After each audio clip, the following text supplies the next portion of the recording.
I've always been fascinated to see people that have been given everything. Tremendous love in their family, tremendous education, economic advantage. They're looked out for in every way. And oftentimes the people you give the most to are become emotionally or psychologically weak, not strong. Often they find themselves fighting their way in and out of rehab, even though they had every kind of love and support you can imagine. And then you see the opposite, don't you?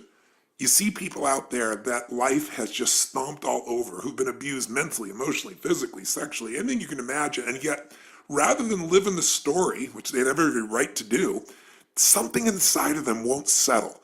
Something inside of them is so hungry, becomes so driven, because the pain, the disappointment, the frustration doesn't stop them, it drives them. And they create the most extraordinary lives, not only for themselves, but they become an inspiration to all of us as well. I'm also equally passionate about business, and a lot of this, 75% of the people that come to my live events are business owners, because I think people who want to live life on their terms are attracted to what I do, because they're looking for what are those edges. And where I found those edges to help people grow their business 30 to 130% or more, what's gotten me to be able to coach multi-billionaire clients like the Mark Benioffs of the world from Salesforce.com, or Peter Guber, who owns the Golden State Warriors basketball team, the LA Dodgers. He's got 52 Academy Award nominations. Paul Tudor Jones, one of the top 10 financial traders in the world. The reason I've got to coach them is because I have found answers from the very best on earth. I didn't make them up. And so the purpose of this podcast is to bring you the greatest minds that I know of in the world, the people I consider to be mentors and friends who have insights that can truly change the quality of your life and your business.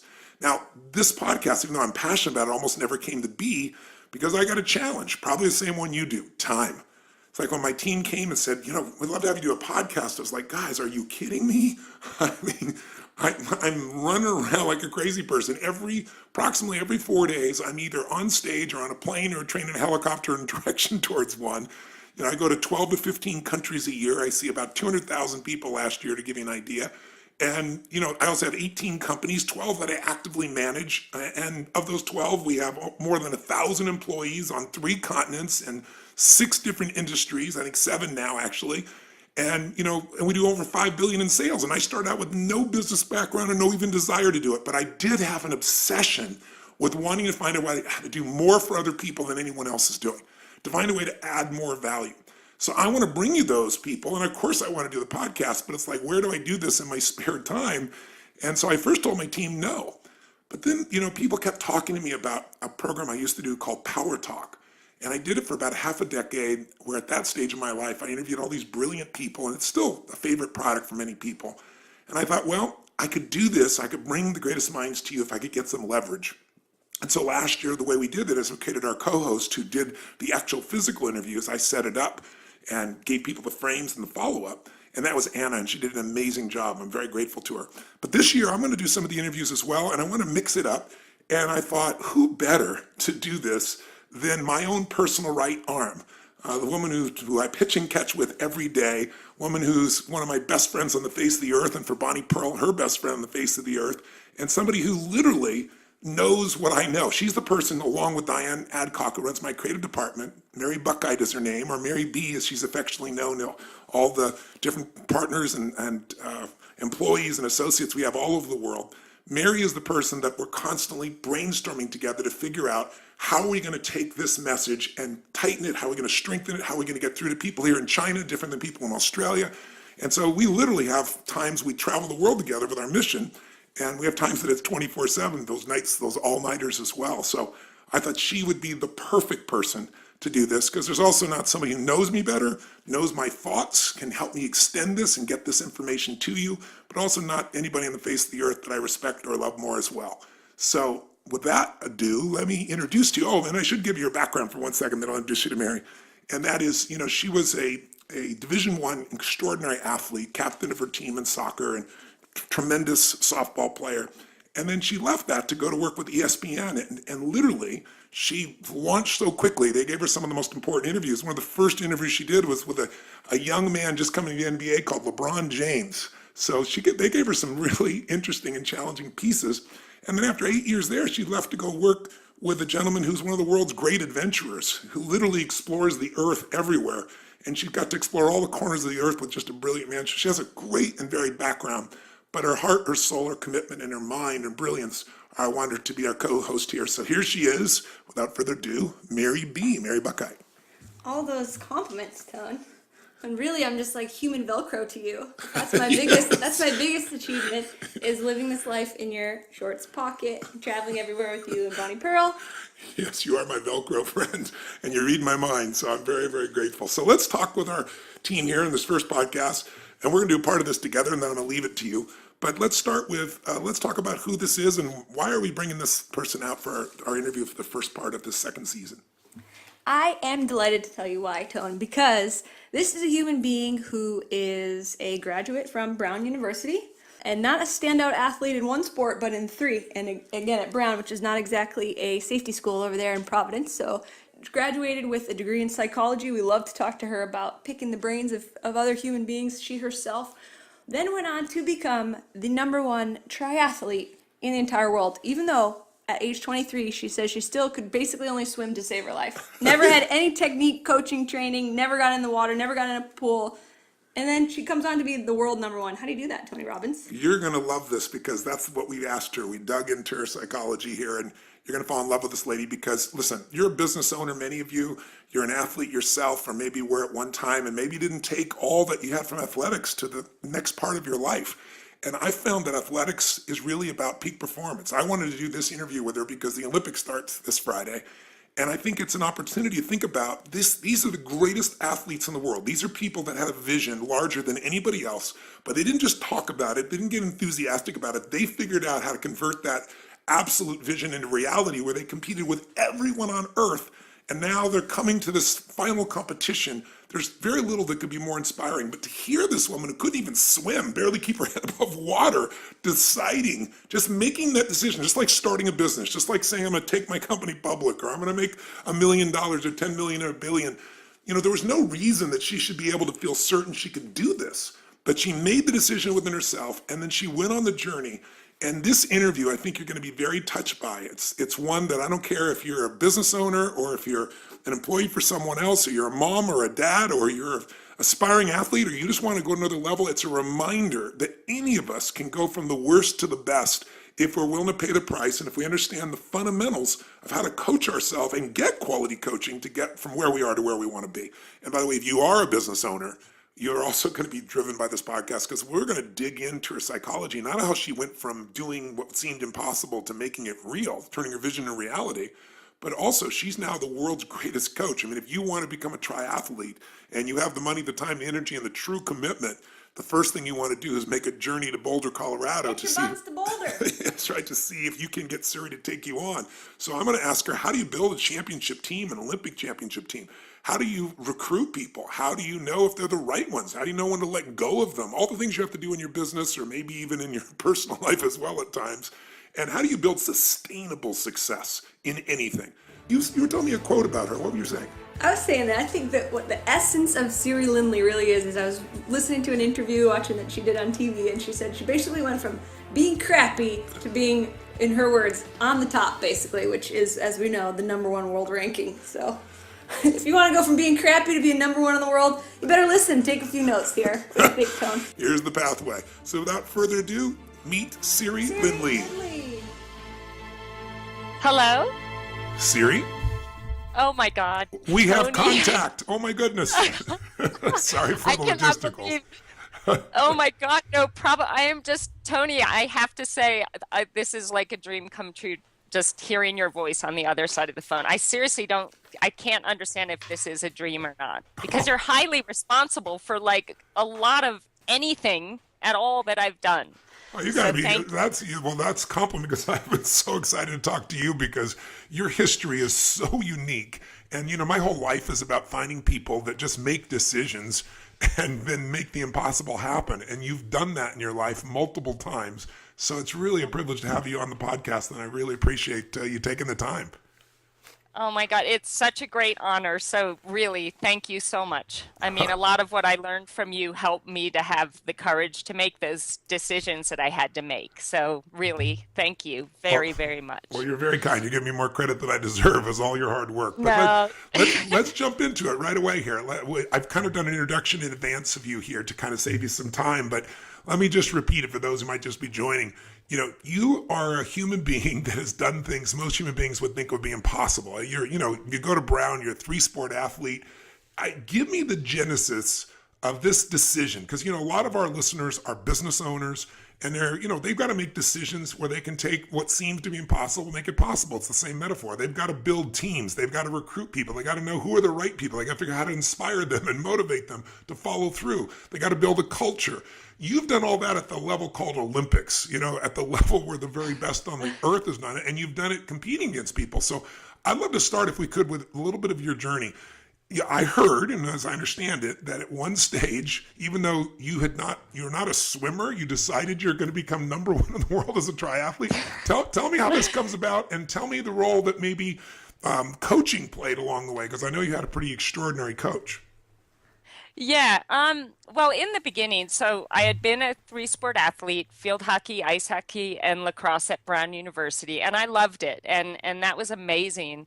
But there was something inside of me, I think, that I've always kind of doubted myself, and I've always been afraid and a little bit insecure. And I think part of my journey was that I needed to do something that was going to show me what I was capable of on my own without a team around me. Like as a team, you win a game and you know that you were a part of it, but you don't really know how much of an Yeah. input you had towards that win. And so when I learned about triathlon, I had a friend that was doing a triathlon and she asked me to come watch, and I had no clue what it was. And I showed up and I saw all these people of different ages and different sizes and different abilities. And I just thought it looked like the most incredible challenge. These people pushing them to the limits just to find out what they were capable of.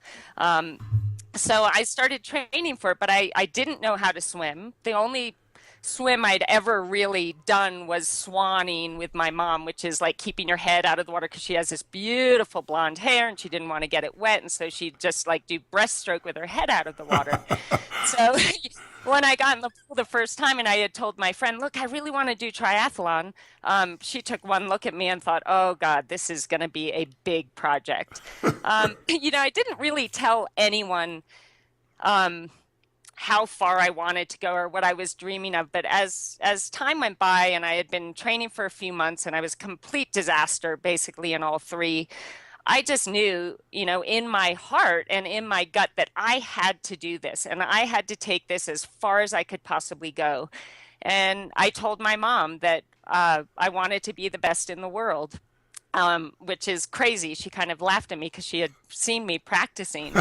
Um, so When your mom my doesn't first believe in you, it's not very promising. exactly. So that was a little scary for me, but I thought, no, I'm still going to do it. And I flew out to Colorado. I'd been living in Massachusetts at the time, and I flew all the way out to Colorado because I wanted to do a race where no one knew me. And I did this race, and the first thing, they line you up, and you have to kind of put yourself in the group of your same ability. But I had no idea about what swim times were or what 100 meters was. And so they asked me, what lane are you in? And I said, I don't know. I don't know. And I was getting all nervous and all these people were lining up behind me. And they said, you've got to tell me, are you a 120 per 100, 130 per 100, 140? And I'm like, I don't know, just 120. And I got myself in this lane because I didn't understand what that meant. And it had, oh my God, it was like all these amazing swimmers with these like triangular backs and they looked so fit. But I was such a dork at the time, and I still am, that I was so eager to have my best race that I just stood right up at the front of all these, gods with these triangular backs and started the race in front of them and got absolutely pummeled on the swim. And it was just like, it was the scariest thing, but it was awesome because after about half this swim was done in a pool, and so I was just getting pummeled every time they went by me. But the great thing was that when I was only halfway through my swim, they were all done. So I actually had the whole thing to myself. I was just so excited. My mom standing on the side of the pool with my spandex pants, which again, terrible mistake. I'm trying to get in my spandex pants and I'm all wet. So I get on my bike and I'm hammering away on this, heavy 100-pound bike, but loving it. And, but people are looking at me funny because I'm grunting and groaning and obviously don't know what I'm doing. And I get off on the run, and I was thinking, okay, I'm used to this. I run up and down a field in field hockey and lacrosse. I'm just going to do what I do out there. And I was just doing these flat out 100-meter sprints as hard as I could go, to the point that gagging and I'm huffing and puffing. And I covered the whole 5K like that, just these 100-meter sprints followed by a gag and didn't notice a thing. I crossed the line. I was just so thrilled. And my mom was there. She had packed up everything in the car and she's like, okay, let's go. And I said, wait a second, the awards are at 1:00. Like, we can't leave now. And she looked at me like, oh my God. My daughter was like, of course I didn't get an award. I was literally, probably last place. And I got home that night. Well, actually, that day I was just on cloud nine. It was like the greatest challenge of my life. And I'd just been totally inside myself the whole entire race. But that night I got in bed and I closed my eyes, and suddenly all the disgusted looks on the people's faces, like watching me like, oh my God, why is that girl even trying to do this? Like, look at her. That's so embarrassing. And oh my God, she's got a spandex pant halfway down her leg and the other one up by her. And all the faces that I didn't really pay attention to during the race, but suddenly they were all flooding back into my mind. And I just broke down in tears. I was so upset. And I went into my mom's bedroom and I woke her up and I'm bawling. And she said, I know, honey, it's okay. Like, there's so many things that you're good at. Don't worry about it. I have never wanted anything so bad in my life. Wow. And it was in that moment that I just, in stating it to her, I already knew in my heart.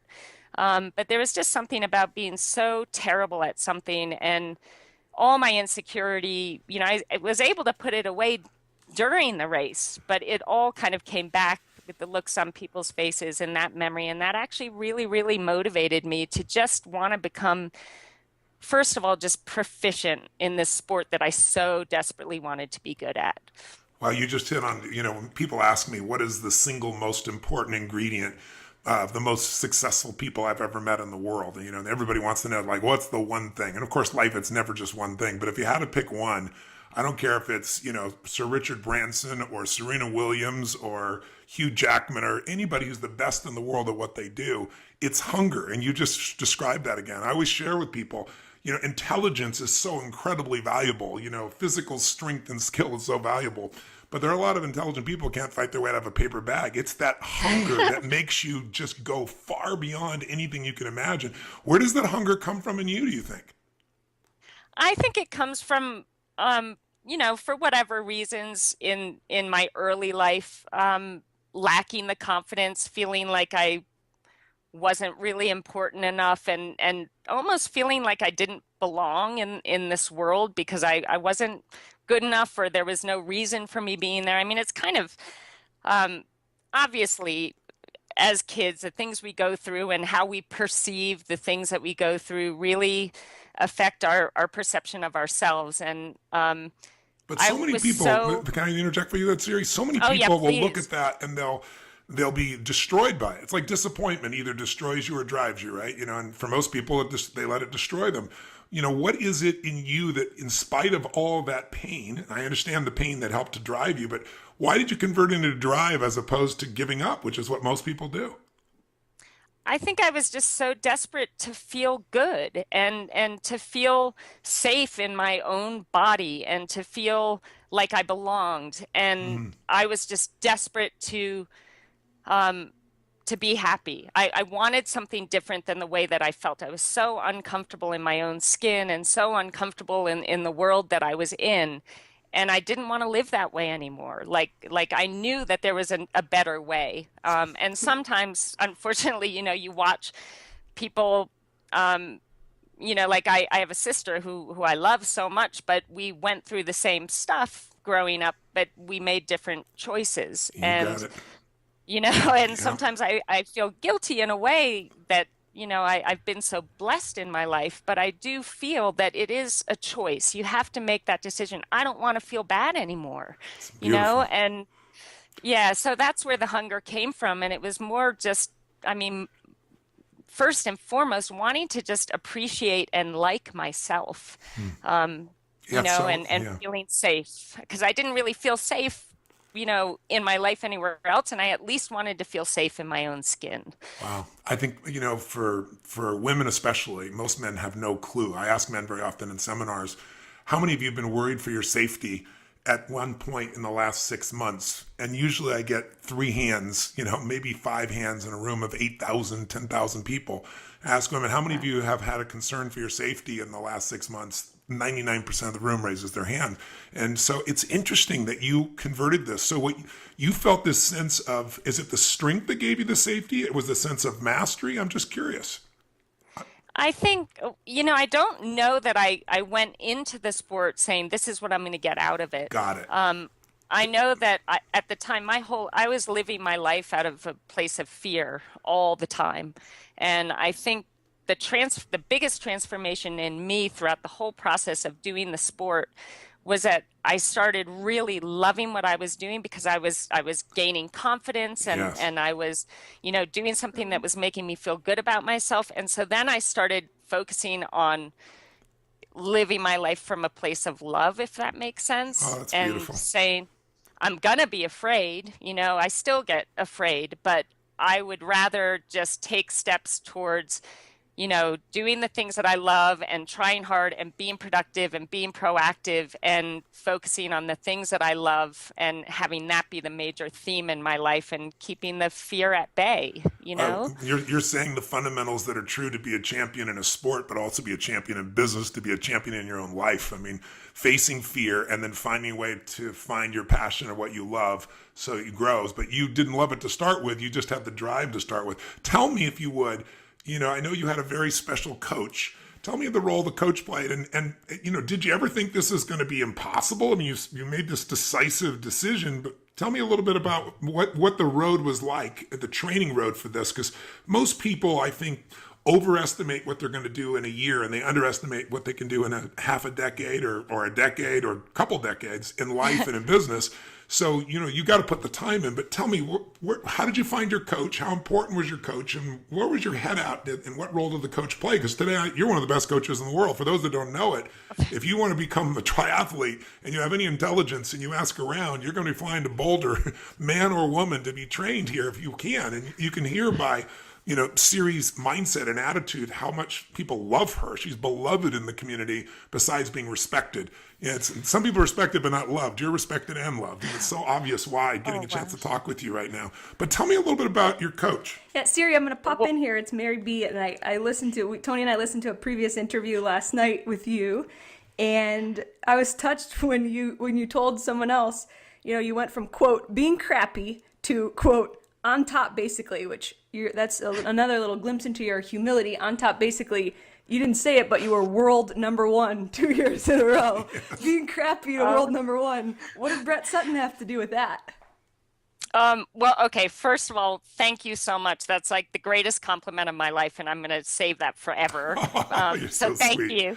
And I'm just so lucky that I just really love what I do, and it's such a privilege to be able to work with these amazing athletes.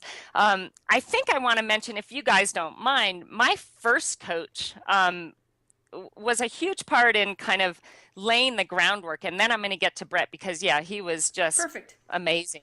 And perfect for me. But my first coach, Yoli Cassis, this is when I decided I'm moving out to Colorado. It's the triathlon mecca. I was no good at this point in time, but I'm going to take every step to make this happen.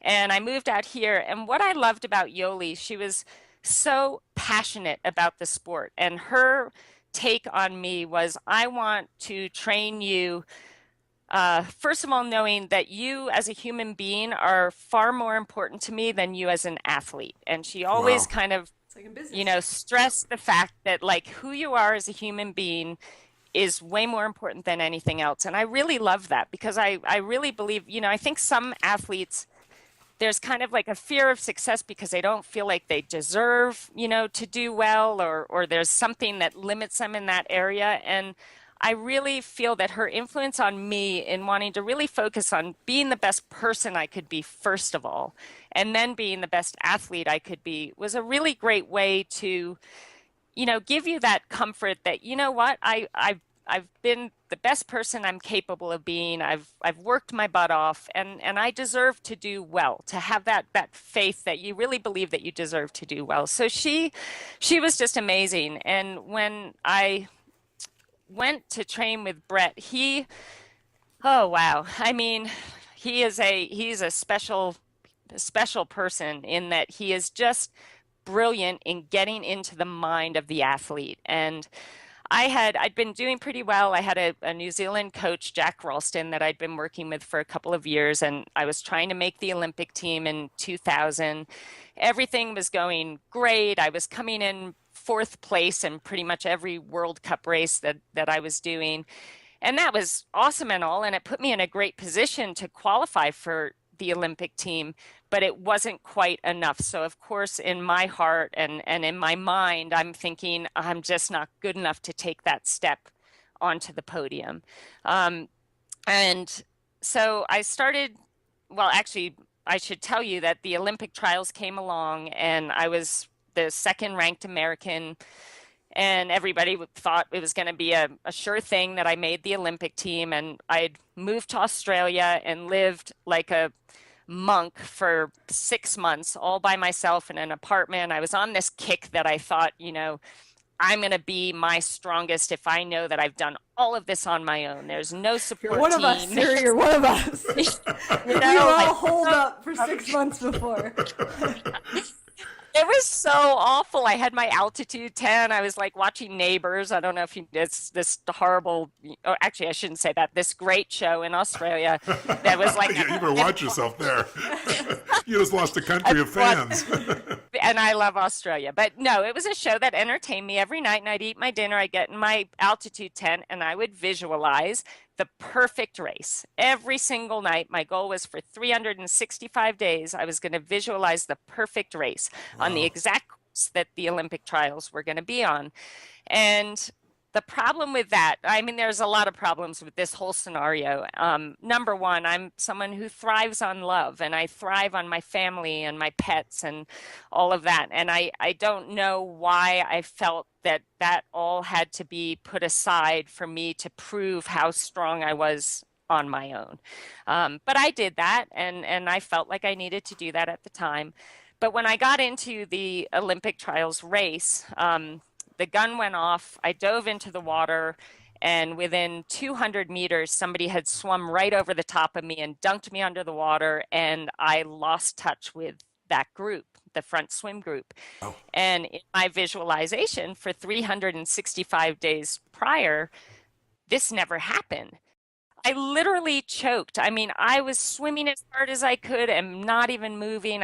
Came out of the water near last. I got on the bike, which at the time I was feeling the strongest I'd ever been on the bike. I was just dropping further and further back. So as hard as I was going nowhere. And this was a really pivotal moment for me because, after the race, everyone's like, what happened? Are you sick? Did you have a flat tire? And I knew in this moment, it was so important for me to be accountable to me and to acknowledge what really happened. And that was that I choked. I had made this race the be all end all for me. It was everything I ever dreamed of. Was just purely focused on me and making the team, and it was too much. And, it just got the best of me, and I froze, and that was my Olympics. I didn't qualify. Well, I qualified as an alternate, but I wanted so much more than that. But I think in acknowledging what happened, that really allowed me to move forward.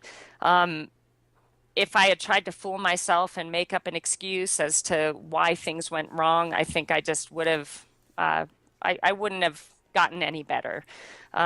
So I acknowledged that I choked, and at that point, another one of the athletes that I used to race against, Loretta Harrop, who's Australian and watches Neighbors, she felt really bad for me. I think she knew how badly I wanted it, and she wrote me a letter and said, "Look, if you come and train with my squad and my coach, I know he can turn things around for you and help you achieve what you deserve to achieve." And so I wrote him right away. I thought, wow, this is an incredible, honor to be invited.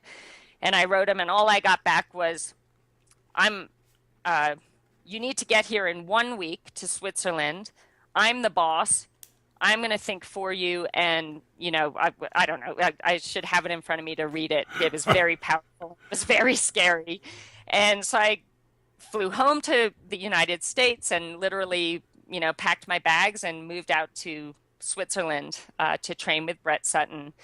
And here's the incredible, like I'd been training, I thought I had been training hard, but it was nothing like when I got there. And I think what he wanted to do with me, and maybe I'll explain if you guys are willing to listen to like my first couple of days. Yes. If I make. Yeah, please. Because what you're describing is this idea that so many people have the delusion of it. I always say the difference between a wantrepreneur, wantrepreneur versus an entrepreneur is they all think their ideas are what matter. They think that if I just visualize, that's enough. And you and I both know visualization is an important part of training, but that's not enough. I mean, if this visualization didn't come close with, you don't back up your affirmation with discipline, you're deluding yourself.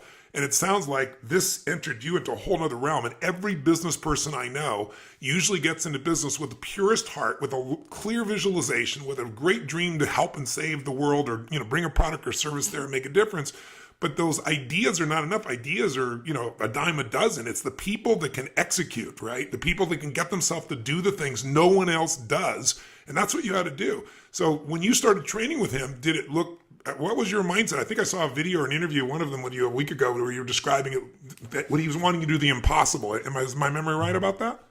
Oh, like every single day. I mean, the first day, none of my bags arrived, only my bike. And so I'd been on the plane for 10 hours. We had a 2-hour drive. I arrived and he said, "Put your bike together. You're doing a wind trainer session downstairs with Loretta Harrop." And I said, "Oh, well, Brett, I don't have any clothes. Like, I literally just have the clothes that I traveled in." And he said, "Well, you have your bike, so there's nothing stopping you. Get your bike set up and go downstairs. I'll see you there in 30 minutes. And so I had to go down in my travel clothes and my Converse shoes and got on my bike and had to do this 2-hour, like, horrendous bike session. And the horrible thing was, I got down there and I'm like, "Oh, cool, Loretta's here. I can feel like a little safe because my friend's here."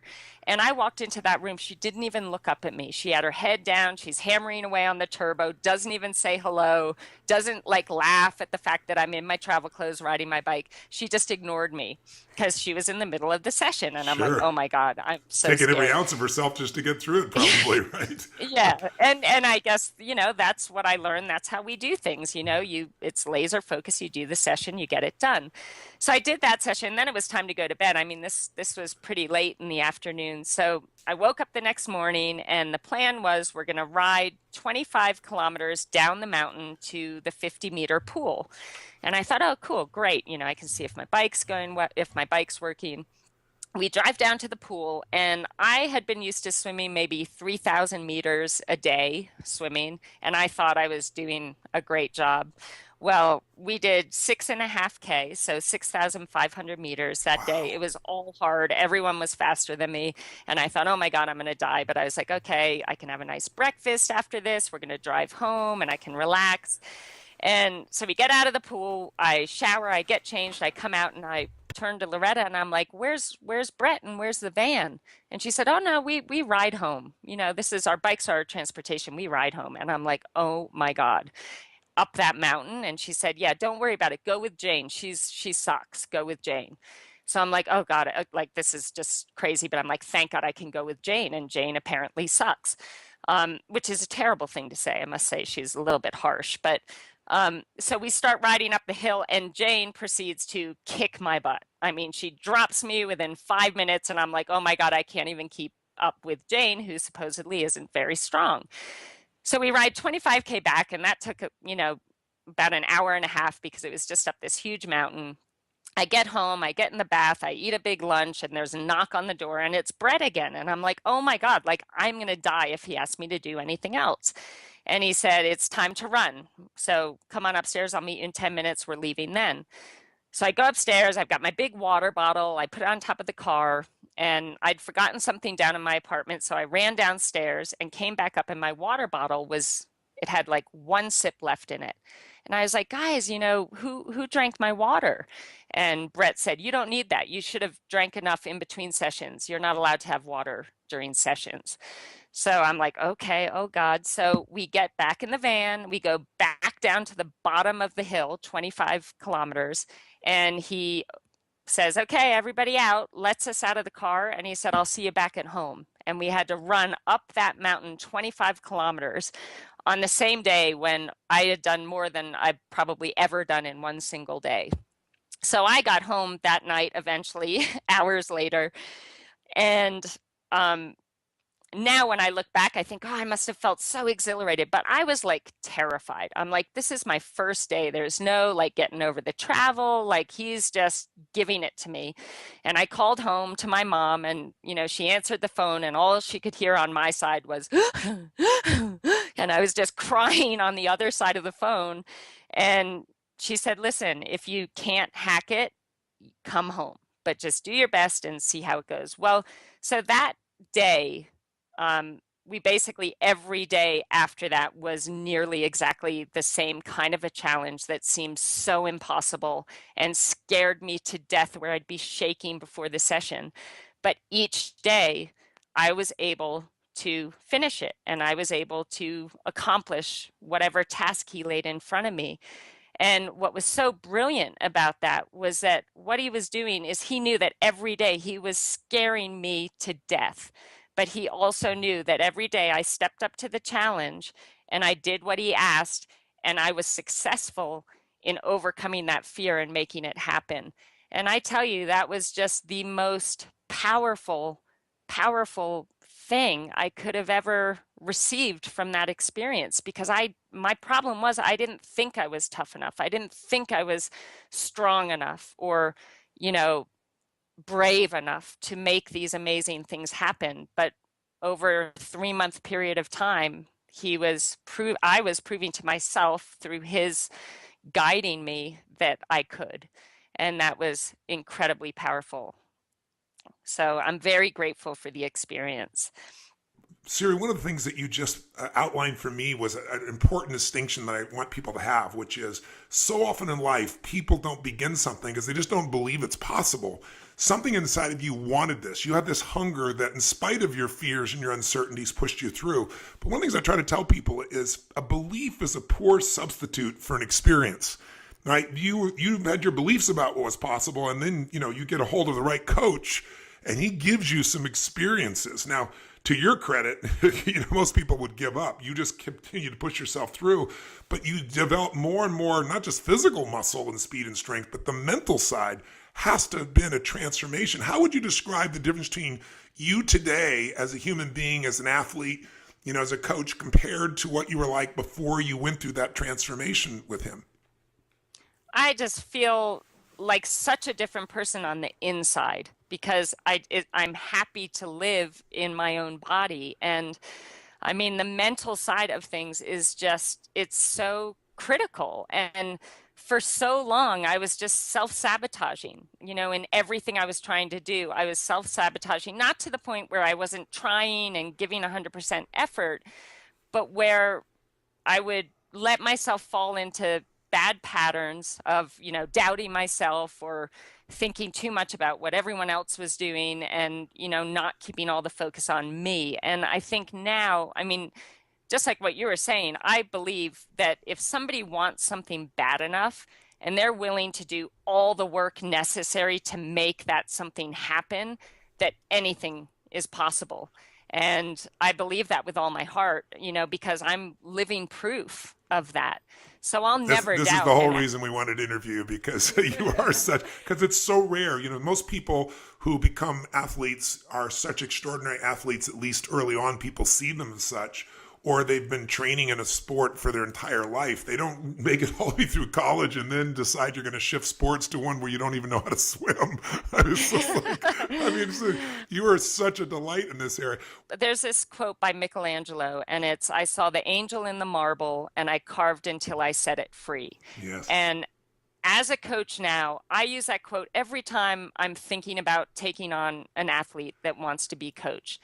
And right away, I put that quote in my head and I think, do I see the potential in this person? Even it's like looking at me when I first started the sport as like this disaster who had no skill whatsoever. But if I could just feel something or see something that would give me that vision that I believed in. And I think that we all have that ability to have a vision for ourselves in our future. And then it becomes about making the choice to make that happen, to do whatever it takes to make that happen. And that means facing your fears. It means, breaking patterns that always, lead you the wrong direction. It's a matter of, changing the things in your life that need to be changed to set you up for success and to be okay with failing. Everybody has this fear of failure, but the way I see it, every time I failed miserably, I grew so much and it made me better able to achieve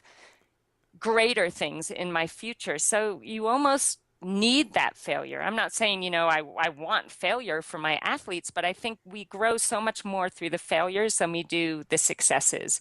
And so being okay with failing and understanding that that's, 2 steps back, 3 steps forward, is crucial. What you're talking about is exactly the same for the business owner. That's, their capacity to be able to face their fears, their capacity to step back up from all the disappointments, their capacity to, compete in the marketplace and lose and still get back up. I mean, you and I both know that's everything. But I think so many people relate to athletics, but they don't relate it back to their own lives very often. They just look at you as this super extraordinary human being. But you're bringing up another question that I want the listeners who own businesses or are part of anything. One of the things we have to do is decide who we're going to spend time with. And in business, we got to decide who we're going to hire. And so, what do you think that he saw in you there back in Australia that was making him willing to bring you on, even though, quote, by your description, you're a disaster? He must have saw something else. And what is that thing? If you're looking for someone, you're going to decide you're going to commit to coach them. You're going to bring them into your company, so to speak. How do you know they're the right person? What criteria? What are you searching for? Well, you say you feel that spark. Tell us what that looks like. What do you think he saw in you? Have you ever asked him? And what are you looking for to make your choices about who you're going to bring into, your family, so to speak? Yeah, so I finally asked him actually after I retired. I said, Brett, why in the world would you take on someone like me? And he said, Siri, I was watching you do a race in Australia. You were in probably 42nd place and you're in the last 400 meters of the 10K run and you were absolutely killing yourself trying to catch 41st place. Wow. He said, I saw that and I thought, I want to coach that girl because it's that hunger. And and I guess he felt, the fact that I was in 42nd, that I didn't just think, oh, my race is over. This stinks. I'm in 42nd place. But it was like, no, I can be better than 42nd. Yeah. I want to go for 41st. Yeah. And so it's that hunger and it's that, that desire. I think, I tell my athletes when they go out to do the biggest race, of the year, like the Ironman World Championships in Kona, I say, all we want today is for you to go out there and try to be better than you were yesterday and to race your race and be the best that you can be in as many moments as possible. And if they do that, success is inevitable because you're not thinking about, oh my God, I'm halfway on the bike and I'm in, 20th place, my race is over. You're just in the moment. You're making the most out of every single moment. You're executing to the best of your ability. You're staying positive and enthusiastic, and you're just looking to have your best performance on that day. So as far as, taking on athletes, I think some of the crucial characteristics are having that hunger, having that passion, having a really solid work ethic, having respect for their teammates. And actually one of the most important things is having that appreciation for this amazing opportunity that they have to train at this level, to race at this level, the fact that we have, two arms and two legs and we're able to swim, bike, and run, having that appreciation for the everyday and all the things they're able to do every day. Because I think that's key. It's feeling like what we're doing is actually, it's a great privilege to be able to do this. I know what was my main motivator in races after I started training with Brett, and something that changed, how I went into races. I had been feeling so thankful for these incredible gifts, and those gifts, not physical gifts, because I obviously didn't really have them in the beginning, but the desire I had and the willingness to suffer out there and the willingness to push myself to my limits and the opportunity to do so. And I felt so grateful to whatever God you believe in or whatever entity you believe in. I felt so grateful. And what I was so desperate to show my appreciation for that to the entity that I believe in, that I said to myself, the best way I can show my thanks is to go out there, and when the gun goes off, I give it everything I have, that I am recognizing my abilities and my talents and my gifts, and I'm going to use them to the fullest to celebrate them and show how much I appreciate the fact that they're mine.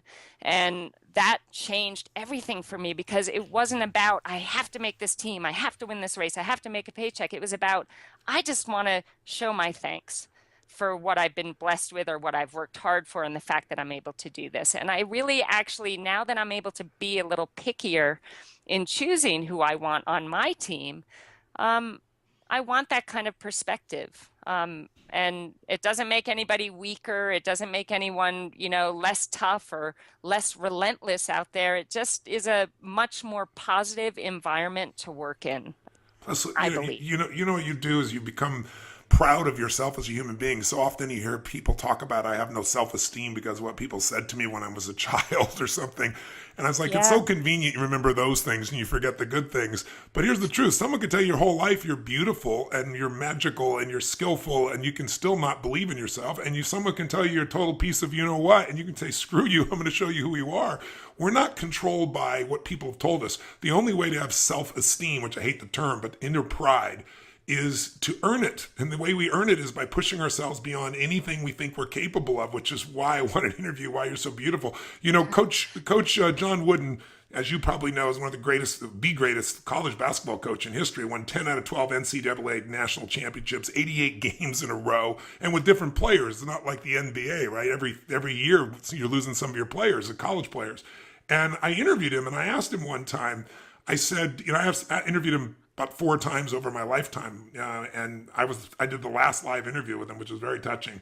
But the bottom line is, I asked him, I said, which team is the one you're most proud of? And it was interesting. I thought he was going to tell me the team of Kareem Abdul-Jabbar, and the one that most people know is the most famous team. And he named a team I'd never heard of. And I said, why? And he said, because Jabbar and those guys were wonderful. They were champions. But he said, they did really well, but this team maximized their potential. He said, I always taught these young men from day one that there's only one way to know whether you won or lost, and it's not looking at the scoreboard. He said, because there are going to be days when the other team may get lucky. There may be days when you get some bad calls. That's just part of the game. So there's only one way to know. And he said, the way you're going to know is if every single moment in that court, you ask yourself, I gave every ounce of my soul for every minute I was on that court, then you've won. And he said, if you do that every single time, you don't focus on anything but giving everything you have, he said, more often than not, you're going to have the highest score. He said, but most importantly, he said, you will know what victory is. If you got the highest score and you didn't give your all, you lose. He said, the way I taught these men is what we give, we keep forever. What we fail to give, we lose for a lifetime. And I think you've really lived that. I'm inspired by you personally. I think you're just such a beautiful soul. I just have to say, and I'm sure everyone listening is inspired by you. You are the perfect example of we are the creators of our lives. We are not the managers of our circumstance if we're willing to push through the pain, the suffering, the fears, the limits, and if we're willing to be in a position where we really have something that we really want to serve larger than ourselves, something we want to achieve, something we want to give. Phenomenal, truly phenomenal. Truly phenomenal. And I gotta say, just listening to you guys, I can't tell you how much, Siri, as you talk about how you recruit your athletes, how much it reminds me as someone who works for Tony. It's like talking to Tony, like all these little isms that you have. Just when you told the story about, if you called it choking, but owning it. And it's like, that's everything. If we screw up around here, the first thing that Tone will tell us, any of his employees, is take accountability, own it, and grow from it. And even just, Siri, watching you telling all your athletes when they get in the pool to have a purpose for practice, not just recording junk miles. And it's like, we don't have a flash meeting, we don't have a conference call, we don't have anything without Tony saying, know your outcome. Like, what's the point if you don't have a purpose, if you don't have an outcome, if you don't have a point? And then lastly, of course, the human factor, just talking about people seeing you not just as an athlete, but as a human being. And I think, it's again, Tony, one of the things that you do so well with your employees and in recruitment is just, these people are human beings at the end of the day and at the beginning of the day and all day long. We're still human beings. We still put our Converse on one shoe at a time. So just remembering that human factor, and it's remarkable, the similarities here. Sarah, you also just so touched by your humility. I'm sure everyone listening is, but it's a rare thing, unfortunately. A lot of athletes, as they get better, they lose that edge. And I think it's probably what makes you such a great coach is that same caring that your first coach had for you as a person first, you clearly have for your athletes. And I can't compliment you enough. And that's really what's missing in so many companies. Richard Branson has always said to me, he said, Tony, it's your employees first, right? Then you go to your customers, and then it's your shareholders. And that's got to be the order in business as well. And I think when people fall in love with their clients or customers, when they decide they want to do more for them than anybody else, when they become as committed to that, being number one only happens in business when you find a way to do more for others than anybody else is doing. When you add more value, the value that people really desire. And you're doing that as a coach today. Tell me, what gives you the most fulfillment today in your life? Well, this is incredibly fulfilling. And first of all, thank you for all the kind words. And seriously, Tony, I mean, so much of it is from your guidance with the books of yours that I have read. I mean, I can't stress enough just how much they changed my life. And I don't even know what to say. You guys are just being so nice, but I'm incredibly grateful to be here talking to you. So now I've forgotten the question. That's okay. Just saying, tell me what gives you the most juice? What are you most passionate about? What are you most fulfilled by at this stage of your life? And, how is it different than when you were competing? Because that's another challenge for, just to give you an idea, business owners, one of the challenges they have is often they become a business operator. They're so doing everything in the business that they lose sight of the vision. They lose sight of what they're doing, and they never grow the business. You can go, to give you a metaphor, to a hamburger stand. You can come back 20 years later and the same guy's got one hamburger stand, and then somebody else has grown 100 of them, right? And maybe sold them. Yeah. They had a different vision, right? They didn't stop at some place. So I'm just curious. I know you've never stopped. I'm curious, what's different for you today? What fulfills you most today? What are you most passionate about today? And how is it different than when you were competing? In other words, instead of just running my business day to day, maybe I can elevate to a different level where I have more freedoms in my life, but I'm still really fulfilled. I'm still kicking butt. I'm just looking for that metaphor or that example in you in this area. Yeah, I think when I was racing, I was still finding myself and I didn't really know who I was. And when I won my first world championship, I could have retired right then and there because there was something that told me I found what I'm looking for. And that was my faith in myself and confidence and strength. But I kept going because I didn't want to be a fluke and I was just embracing the incredible opportunity. And when I first started coaching, I mean, there was still, now I've gone into this whole new area where I'm guiding these athletes. And when an athlete comes to me, it's like they have their dream and they're basically like putting it in my hands and saying, I trust you to help me achieve this dream. And when I know what my dream meant to me, it was like everything to me. So I think it's such an incredible privilege when an athlete trusts you with theirs. And so what continues to inspire me today, as it did 10 years ago or 11 years ago when I started coaching and as an athlete, was just wanting to be the best that I can be every single day, not just for me, but for these amazing athletes that have entrusted me with their dreams. And I feel, I'm asking them to perform at higher and higher levels every year because the level of our sport keeps getting better and better. And if I'm asking that of them, then I need to up my game each year too. And so I get passionate about learning and passionate about, studying different sports and reading and, trying to find ways to strengthen myself and what I know and how I can do things. So that constantly inspires me. Siri, I gotta say, You and Tony are like brothers from another mother. Everything that you're saying, I'm laughing over here. I have to interject because I'm like gonna crack up. Tone, there's not one day that Tony doesn't like learn something or read something and he's like, I gotta share this with everyone. And you're like, Oh my God. I mean, to be seen as a possible like cousin of Tony's, wow, like that's the ultimate compliment right there. But I think as an athlete, the big thing as an athlete was that I hadn't um, accepted who I was fully. I came out as gay when basically after I retired from the sport, and that was really hard to carry around this secret and to try and be something that I wasn't. And then, I met my now wife, Rebecca Keat, and fell madly in love with her. And Oh, that's who's a awesome. friend of mine who's also just as wonderful as you. I have to just say, I'd be remiss if I didn't say what a doll Rebecca is. yes, she is, we had known each other for 15 years, but obviously, we were at times in our lives where we didn't even really look at each other in any way except, wow, I just love that girl. She makes me happy. She makes me laugh and, can't wait to see her at the next race. But when she asked me to coach her in 2012, we started working together.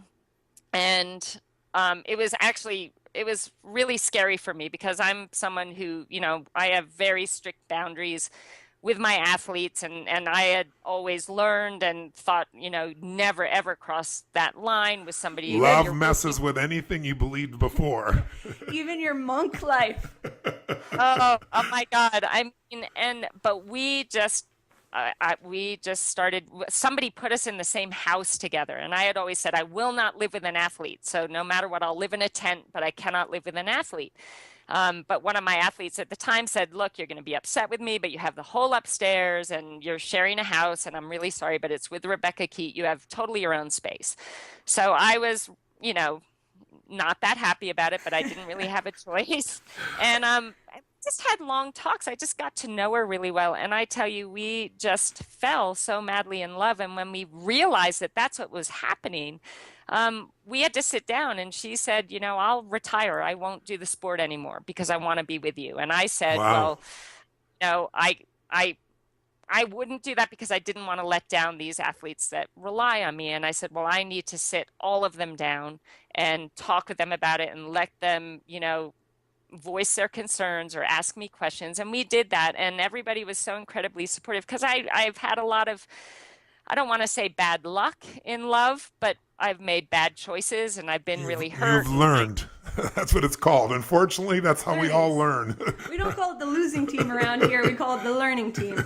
And that's my favorite thing. You're either winning or learning. So yes, I totally agree with you. And I really had kind of almost come to the point where I'm like, I love my life, I love my job, I love my animals, and I don't need to find anyone. But when you find a love, and this is a love that as even a 4-year-old kid, I can remember thinking about, God, I don't know if I actually consciously thought these exact words, but it was like I wanted a love where I felt safe and I felt appreciated and somebody that made me happy. Um, and I just never had that. And I almost thought that it wasn't possible. But as Beck and I started spending more time together and falling in love, I thought to myself, you know what? This is something that I thought was just a fairy tale, and it's presented itself in my life. And not only do I need to just be so thankful and go, full on and allow myself to love this person, but I want the world to know because this is something that, I thought was a fairy tale and is actually happening in my life, and I want people to know. And so when we got married, we sent out a tweet or a Facebook message, and both of us were a little scared to lay this out there, but I tell you what, there was not one person that said anything negative, and they were all so supportive. And I think that when the people around you that care about you and appreciate you and know, that you're doing your best in life, they just want you to be happy. Exactly right. And Love is love. love is love. Yeah. And she's the greatest thing that has ever happened to me and has brought me such a confidence inside because I don't know how to explain it, but her love has made me stronger, and that's made me a better coach. and that's made me a better example for the athletes I do coach, and I'm so grateful for that. So another thing I'm just so excited about is being married, which I never thought I would be, and being Wow. able to share dreams and goals with someone who is so motivated and so passionate about life, and we share all the same, dreams and loves. And so that's something I'm very grateful for. And I think it makes a point too. I think sometimes people in business or people in sport, they think that it has to be all about work or all about the sport. And if they do anything else, it's going to lessen their power in that area. I think I've found that the more I kind of take care of myself too, Yes. the better coach I am for my athletes. That the times when I have just been all just fully, it's all about them and I can wait, I'm not going to take care of myself. They come first. I'm actually doing a better job now because I'm taking care of me and I show up at work, excited and creative and clear in my head. And I just feel it makes you better at whatever it is you're doing in your life if you really are taking care of yourself too. It leads to a confidence and just an inner power that really does get noticed with the people that you're working with. Okay, you couldn't have a better life story. First you figure out that you're the worst in the world at something you at least think. You then figure the journey and how to become the best. You then follow other people to become the best at what they do. And in the end, you get the love of your life. Get the girl. Get the I got girl. more to say if I wasn't crying my eyes out over here, Siri. Jeez. Oh But not only do you get the girl, more importantly, you get the understanding that that feeling of love, that feeling of joy, that feeling of being fully alive is a gift inside you to give to others. And you can't give to others what you don't already have inside. And you've been able to give other people the things in the sport side, and you've been such a love. It's so obvious just who you are as a person. And I'm sure that's a giant part of why you're able to coach people so effectively, because they feel so cared for by you that they'll find a better place, a deeper place inside themselves because they feel you found it inside of them. But to have you have that also, to me, nothing on earth is more important than love. And I'm so grateful that our society has finally grown up a bit where they understand love is love in whatever form and understand that that's not something the mind has a choice over. That's something that comes from inside the heart and soul of a human being. So good on you and good for you. And I'm so thrilled that you've got the love that you deserve. And I can only imagine how much of that love you then pour into your athletes and how they pour that into their sport and to themselves and into their families. I mean, it's a virtuous circle. You're extraordinary. Oh, wow. Thank you so much, Tony. I mean, that's my ultimate goal is I just want to be the best that I can be to bring out the best in others. And I just don't even know what to say to your words. You're just so amazing and so kind, and I'm just so grateful. So thank you. I mean, this is probably the highlight of my life to this point right now. So just being able sweet. to talk Don't to tell you. But she knows I've already told her. No secrets. No secrets. Well, I'm grateful to Mary and I guess her girlfriends that put us all here together that know this circle, but I'm really grateful. I want to ask you one more question, final question. Knowing who our audience is, if I said, even though it's not necessarily your normal focus, I want you to help somebody. They just started a business. To do that, you got to believe in yourself a certain extent. But just like anything, once you begin the endeavor, your confidence and your ideas and your visions get tested as they have been for you. What would be the best advice you give someone who's just beginning the journey and they've entered a business and maybe it's not completely where they wanted to be? Maybe they're feeling exhausted right now. Maybe they're feeling overwhelmed. Maybe they're feeling frustrated. Maybe they're feeling past the threshold of what they can control. And part of them wants to give up and part of them knows they can't. You've been there. What would you say to anybody who might be in that place to get themselves to the next level? I would say, number one, be brave.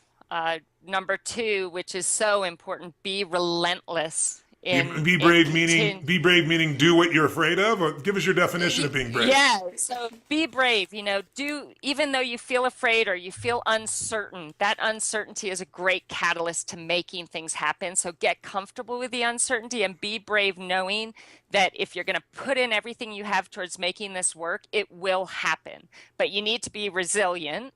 And you need to be relentless. Resilience means being able to accept when you get knocked down and pick yourself back up again right away and still have faith and keep believing that what you're doing is going to pay off. Because one thing I've found in my life, it's been the biggest struggles and the hardest things that I've had to do that have led to the most incredible, if you want to call it, victories. And I've never actually had a great victory where everything went perfectly. So Me either. It's such an important point. That's so true. never. And so, Never. be resilient, get knocked down, but you get right back up again and be relentless in your pursuit of making this happen because it will happen. And I believe that the universe, on purpose kind of makes it harder for you to find out if you really have what it takes to follow through with what you want to be doing. So, be brave, which also means believe in yourself, believe in your vision, be relentless, be resilient, and embrace the process. There's no greater gift, I think, than for me being able to look back at where I started. We were just talking about the other day, Tone, about how people, a secret to look at how far you've come, that gap of how far you've come, instead of the gap that I think people That's a good often thing. look at. That's a good thing for our listeners maybe to catch on to. Mary and I were talking, brand bouncing ideas back and forth, how to get it across to people, that a lot of people in life spend their life in so much stress and they don't feel fulfilled because the gap they focus on is the gap between where they are and where they want to be. And that's useful to look at, right? Because it can motivate us, it can drive us. But if you only live there, you don't have the same level of strength and inner resiliency because you can't build on failure. In the beginning, you're not good at things, right? If you're honest with yourself, Exactly. none of us were good in the beginning. And then what happens is gradually you can swap to a different gap and you can gap back. And what I tend to do is make sure that I look back and go, can you believe this is where we are now? And I gap backwards to where I started. And I go, my first speech, was the biggest disaster in the world. My first time trying to start a little company. My first time trying to do this, trying to figure out how, I could make, $1,000 being able to do something. And I just got $1 million to speak for 3 hours. It's like, there's a bit of a gap there. But if I got forward only, then I'm always feeling like I'm not where I should be. And that puts people where they're achieving, but they're not fulfilled. And I think what I have left this conversation with you, Siri, is, besides even more respect for you and even more love for you, is that you have figured out achievement and fulfillment. And I think that's the piece that business owners, athletes, average human beings have forgotten. Our society promotes to achieve, and we push so hard to achieve. And a lot of people get there and then they go, is this all there is? I can't tell you how many Academy Award nominees, how many billionaire businessmen, and they call me in to, quote, help them with some aspect of their business. And what I discover is I'm a Trojan horse. I'm going to give them what they want for their business, but what they need is to be fulfilled. They need to feel joy in life. They need to feel a sense of ecstasy and gratitude and a sense that their life has purpose and meaning. And what you've managed to do is not only achieve, but you've managed to also find that deep level of love and fulfillment and purpose. And what I love about you is that you're helping your athletes, just like John Wooden did, to become better human beings. I mean, there is no greater gift any of us can do is to be a better human being, and then through our pain and our lessons to hopefully make it easier for others, show them a pathway that shortens the amount of time. Maybe we can help them compress decades into days or weeks or months or years as opposed to decades. And you're such a model of that. So I hope everyone listening here has been as touched by you as I've been. You're like my John Wooden, Siri. You're like, for all of our nieces and daughters and all the girls and women out there, former college athletes. Also, it's just so beautiful to hear. People always talk about, you play your heart out, you play the best 4 years of your life, and then you graduate, and that's it. Like, what are you going to do? Go play slow pitch somewhere in a league? Like, that's the end. And just to see what you've done with your life and the fulfillment that you found and how you found it, it's just such a lesson that I really do hope especially young girls and hear and take away from you, and it's so important. What I'm just so touched by and what you and Tony have alluded to are just how you both kind of don't believe in failure. Whenever I hear people ask Tony, what do you consider your greatest failure? He says, again, from a place of humility, it's not that I don't have any failures, it's that I don't see them as failures because it's just an opportunity to grow. And I hear you, and your language is just so similar to that. I know, so you come out of Brown, ice hockey, field hockey, and lacrosse. It sounds like lacrosse was your love. You try out for Team USA lacrosse and don't make the final cut, which as an athlete, like just reading like that, not making a cut, especially as athletes, is just, I can't even read the words without getting that pit in my stomach, like, the don't make the cut pit in your gut. It's just like, we've all been there. And it's just heartbreaking. So first, how do you rebound from that? Just like a business owner having to rebound from 2008, how do you rebound from that? Yeah, that was devastating because it really was this great love of mine. I loved the sport of lacrosse and I was passionate about it and I my dream at that point in time was to make the USA team. But I didn't make the cut and I think the biggest disappointment of all, and I think this is just the kind of person that I was at the time, is I was more disappointed in myself that I didn't keep just playing on my club team and working on my skills and getting better and trying harder and go back again and try and make it the following year. But then I give myself a little credit and I say maybe that just wasn't my destiny because obviously, when I started triathlon, it was so clear that I had such a long way to go. But I still kept fighting for that. Was that the fact that I didn't try and I was disappointed in myself for not trying again in lacrosse, or was it that I was now ready because this is the path that I was really meant to have this journey on. So yeah, it was devastating, but I think the fact that I knew, there's nothing worse than starting something and not finishing, like you have a race and you quit. And those are, I think, the hardest things to rebound from because you let yourself down. But that's also a huge motivator. So when that does happen to you, and it happens to all of us quit in something at some point or fail along the way. And like you said, Mary and Tony, I know you believe this, we learn so much from those so-called failures that they really shouldn't be called failures. So yeah, I think that really motivated me to do it different the next time. And when I found out this love for triathlon, there was nothing that was going to stop me. No embarrassment, no terrible race. Nobody saying, oh, you don't look like you could be a triathlete. Nothing was going to stop me. I was going to stay the course and be relentless and be resilient and make it happen. So again, I think that not making the team was one of the best things that could have ever happened to me. You're a better woman than I, Siri, because I tried out for the USA baseball team, made a bunch of cuts, didn't make the final cut, and my way out was, at the time I was writing a story for ESPN about it, so I kind of rationalized, like, after crying my eyes out of like, oh, I didn't make the final cut. Then I was like, fine, I'm just going to be a journalist, which led me to you, Tony, I'm so there. grateful. Yeah. I'm grateful for that path. You find the right path. You find the path that you're meant to be on, Absolutely. one way or another. Oh my God, and you're doing amazing things now. So that was like meant to be. And look at the amazing stuff you're doing now. So yeah, you put me to shame in a lot of ways, trust me.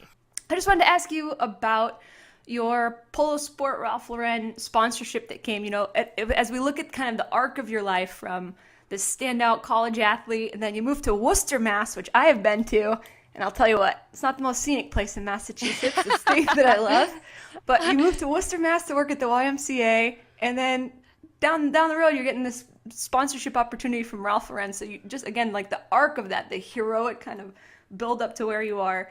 But still, even that had its challenges, and maybe you could speak to that a little bit.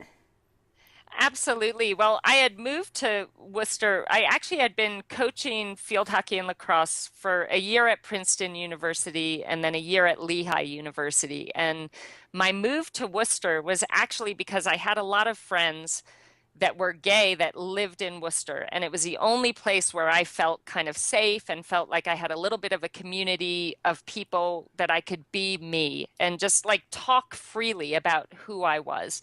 So I got this actually amazing job at the YMCA. And with that came a lot of really down to earth, amazing people that supported me and supported my dream of doing triathlon. So that all was just a brilliant gift. When I hadn't quite made it yet. I had turned professional in 1996. I didn't feel I was ready to turn pro, but one of my greatest heroes in the sport, Karen Smyers, who's a multiple world champion, said, Siri, you're ready. Just don't be afraid. Do it. So I turned pro, and one of my college lacrosse teammates actually was working at Ralph Lauren and was running the RLX part of that company, which was the polo sport. And they were putting together like a mountain bike team and a triathlon team. Actually, her idea was a triathlon team because she knew I was doing triathlon. And she said, Siri, I'm going to really try and put this together and make this happen. It ended up being this unbelievable deal. Our sport has very little money in it. You can't really make a rich living in this sport. And that's, the people that are doing it because they find it so incredibly challenging and they love it so much that it doesn't really matter what they can make from it. It's more about what the sport does for them on the inside. And so my friend got me on this team, and because I wasn't very good at the time, and there was another athlete, Tim DeBoom, who also was kind of at the same stage I was as far as, decent, we had potential, but we'd not really done anything significant yet. So they put together this contract that was just unheard of in our sport. I mean, incredible bonuses. If you win a world championship, they're going to, equal the prize money. And at that time, it was like $20,000 to win a world championship. So suddenly now, if you win a world championship, you're making $40,000. And if you won yeah, no, but that was huge, Yes. Just Huge. massive. And if you win a race, they would, equal the prize money. And most races were $6,000 to win it at the time. So I just looked at this, and they were giving you shoes and a bike and running shoes and swim gear, everything you could possibly need. What was the catch? Oh, well, right. So it was all under this RLX umbrella. And I was so excited and felt so incredibly like, wow, I'm so lucky. I went for my interview in New York City, and I was so excited to see my friend. That went great. But I sat down with the person that was in charge of the team, and he didn't outright say what the point of this story is, but he said to me, he said, okay, two things, very important. You need to grow your hair long, and you need to get a boyfriend. He said, everyone on this team is either married or has a boyfriend, and we just need to, maintain that family image.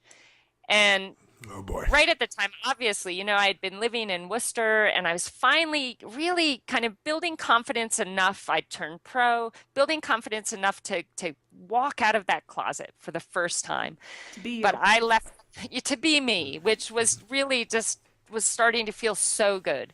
But I tell you what, I walked out of that meeting, and I walked straight back into the closet and slammed the door shut behind me. And I For how long? my hair. Oh, I mean, the rest of my career, basically. And I went so far back into the closet that by the time I retired from the sport, I actually got engaged to a man the year after I retired. And because I was still in that kind of brainwashed into thinking this is who I need to be. Ultimately, what happened with RLX is, they didn't expect either me or Tim to do as well as we did. And we both won a world championship that year, and we won a lot of races, and this was totally unexpected. But that's what happens when you actually get support, that really can help you move forward. And they, after that year, the following year, they said, oh, there's a clause in the contract where we can, get out of this agreement whenever we want. And they actually sent that to me in November. So that kind of meant that going into the year where I was the current world champion, I had no sponsors. So Wow. that was fun as well. But the lasting effect of that comment, you're thinking, this is where I can make a great living. These people are willing to support me, but they're only willing to support me if I fit into that image that they're looking for. And so that made me feel less than, like, I can't be gay. That's going to prevent me from leading the life that I so desperately want to lead, being successful and being respected. And so it was really hard on me. And it took until a few years after I retired to say, you know what, I just can't do this anymore. I'm not in the sport anymore. And maybe I'm taking the chance that I've seen all the success I'll ever have in my life because I'm going to be who I want to be, but I'll take it. That's the ultimate success, though, isn't it? Being who you really are, no matter what anybody else thinks or experiences. I mean, what would be your advice? I mean, this just kills me to see human beings who, have to hide who they are. And unfortunately, more and more in the United States and other parts of the world, we're seeing a change. There's plenty of parts of the world where, you can put to death for something of this nature. It's just, human beings being human Yeah. beings. It's insane. But what would your advice be here today to someone who is struggling with, coming out? Would you do it the same way again, after 10 years of, going backwards? And would you go through that? Would you step up? What advice would you give? And I can't wait to hear it, Siri, because I have to say I sat in Tony's Unleash the Power Within seminar in 2006. That was my introduction. And there's a process where you write down your limiting beliefs, the Dickens process. And Tony kind of tells a story of his previous limiting beliefs of, everyone, the generalized limiting beliefs of humanity. Either I'm too young or I'm too old or I don't have enough money or I don't have the resources and for me, I was sitting in there and you write it down in your notebook and then you share with the person next to you. And I remember thinking like, my biggest limiting belief or one of them is like, I'm gay. Like I can't be like this to either my family or my future employers or like, and then I was like, I can't even write this in my notebook because after I write it down, I'm going to have to share with the guy next to me. And I don't even know if I am really ready to like have this be a conversation. And I think it's just like when you have that struggle of like, I don't even know who I am. Like it feels like it doesn't feel so esoteric to say I don't know who I am when you're like, when you're so strong-willed, and I am too, that there's a part of me that's like, screw it. I'll just marry whoever they want me to. Like, it's not even in a lay down or like a concession, but it's just like, well, if it's the achievement. It's like, if this is what's going to help me achieve this, then sometimes I think we just kind of go blind and it's like, yeah, just you force it one way or whatever. I don't know, Siri. What would you say? Yeah. Well, you're so right. And in a sense, we're rejecting ourselves in that moment and pretending to be something that we're not. But I would totally do it differently now. But I think that it was so important that I did go through that because, I think it's my duty now that I am where I am to share that with people that are willing to listen. And I think that my story can hopefully help other people feel a lot more confident in being who they are. Because one thing I found, and you can even see it in like amazing people, Ellen DeGeneres is someone that I just look up to. And once we she love her came too. out, Yeah, we love Ellen. She's a dear friend. no, stop it. Oh my God. Well, she's just like my most favorite celebrity in the world. But to see her, she went through that. She came out, she lost her TV show, went through kind of, I imagine, a tough time. But look at her now, and I feel that when we accept ourselves for who we are, and when we decide, you know what, I'm going to celebrate who I am and be who I am and not let anyone tell me that they don't agree with it. I feel like at that point, when you're willing to give yourself that kind of credit and have the courage to be you, that you can achieve so much more. And so in my being able to share this story, I feel like I kind of like, yeah, I achieved some great things, thank God, in the sport, and I worked hard for those. But I feel like your possibilities in your life and what you're capable of achieving become so much greater when you are free and you can be you and you can be authentic and you can, really give all of yourself to the people you choose to have around you and the people that you are, sharing life with. So I think so maybe I wouldn't change the way I went through it, but but I like being able to, I'm writing, actually my book is coming out in September. And one of the things I really wanted to put in that is that how we were in our past doesn't have to be our story forever. Like, you may be in a place that you're not proud of. I wasn't proud of the fact that I was completely in the closet and literally brainwashed myself to actually get engaged to be married to a man when I knew I was gay. But, I finally found the courage in due time to be me, and I changed what my life looked like. I didn't have to live that life. I didn't have to be scared. I didn't have to be shy. I didn't have to lie and say, yeah, I love me, whatever.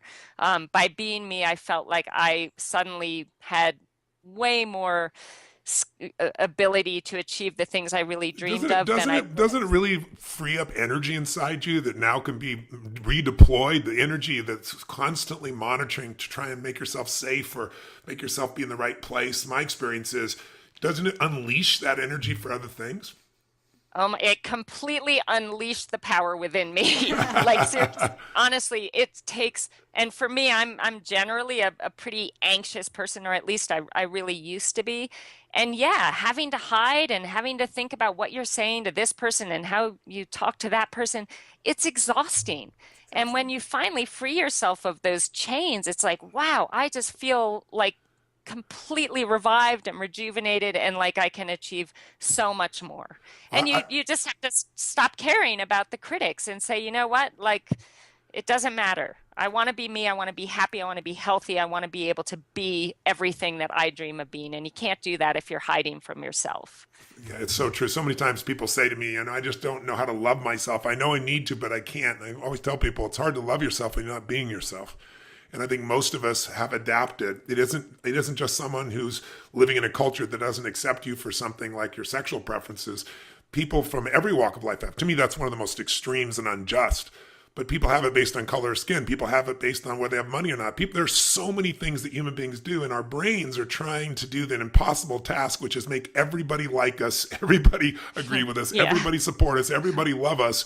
And it's just an impossible task. The only thing that matters is the people that you love, the people that, that are closest to you. They know who you are, as you said, and those are the ones that matter. But we have to pull that together. And sometimes there aren't many of those. Sometimes it's you and God, until you start to find the right friend. But they're out there. And I'm hoping that talking about this might stimulate some people to think about, what part of my life am I hiding from myself? What real desire or hunger, or, where am I conflicted? And, conflict is not a bad thing. The difference between the water and the wind is how you get waves. It's a beautiful thing. And that's what makes life feel alive. But if you don't confront it, if you don't uncover what it is that you're afraid of, or what it is you think you have to be, and find the truth that you're enough as you are, that doesn't mean you stay where you are. You might want to improve, grow, expand, transform, help others. But we all have, if we can't have that fundamental sense of appreciation of ourselves, it's really hard to truly consistently appreciate others. And so it affects every relationship we have, but most importantly, it affects our experience of life. So I hope those listening, if someone's in that dynamic of in the closet, I hope that you'll be one more example like Ellen, of somebody who was at the top of her game, was fearful. And in Ellen's case, she actually took the hit. She didn't want to, but she took the hit. But look where she is today, stronger than she's ever been. And she's free inside of herself as much as she is in the outside world. And that's why she's I see her such an incredible soul role model.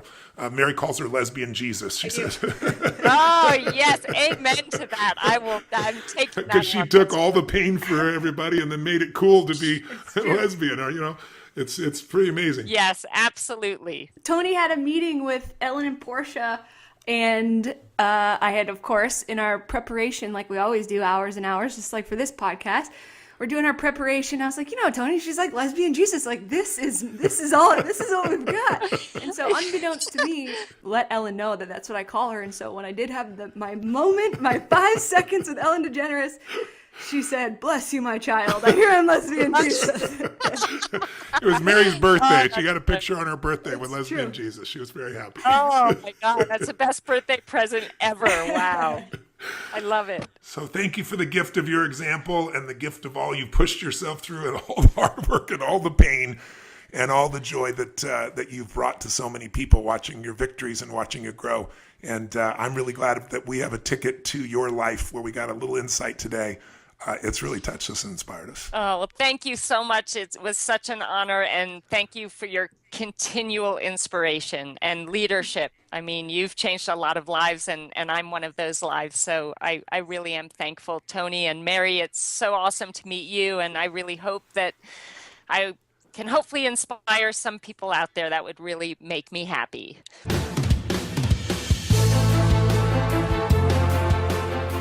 Well, you just spent 45 minutes or an hour, whatever we cut this down to, with an extraordinary soul. And I hope it inspired you as much as it did to Mary and myself.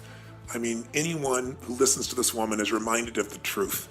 And that is, we are not managers of the circumstances of our life, that we have the ability to be creators, that we can create our life on our terms if we get a clear enough vision, if we can inspire ourselves enough, if we can overcome the fears and limitations within this mind and push through the pain, then anyone on earth who wants it can have an extraordinary business, an extraordinary life, an extraordinary family, an extraordinary level of inner pride that comes when you master yourself and you don't settle.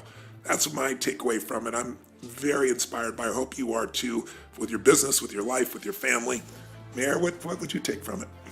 Well, Tone, first of all, since we're on the road so much, I'm not going to cop out anymore when I don't pack my sneakers at the hotel room, and I can't even make it down to the little hotel room gym to like lift 5 pounds. This chick on her inner Converse in Switzerland biking for 42 kilometers. I don't even know how long that is. Yes. So that struck me, of course, and then this idea of like just get comfortable with being yourself. Yes. Being who you are, not who anybody thinks you should be, tells you to be, has conditioned you to be. Feel it, grow into it, explore it, settle into it. The freedom to be yourself is maybe the greatest freedom of all, and it's one that you can only give yourself. And that's easy to say when the outside world is not supporting it. But one of the great gifts in life was my original teacher, Jim Rohn, said to me at one point when it felt like nothing was working and no one was responding to me, and I had all these reasons why it wasn't coming together. And he just looked at me and he said, Tony, if you will continue to love, if you will continue to grow, if you will continue to give, your gifts will make room for you. And we all have gifts. And it's beautiful to see this woman's gifts. And I hope her gifts have inspired you to reclaim more of them today, every day, and to create the life that you deserve. God bless. We'll look forward to seeing you at the next episode of the podcast. Till then, live strong and live with passion.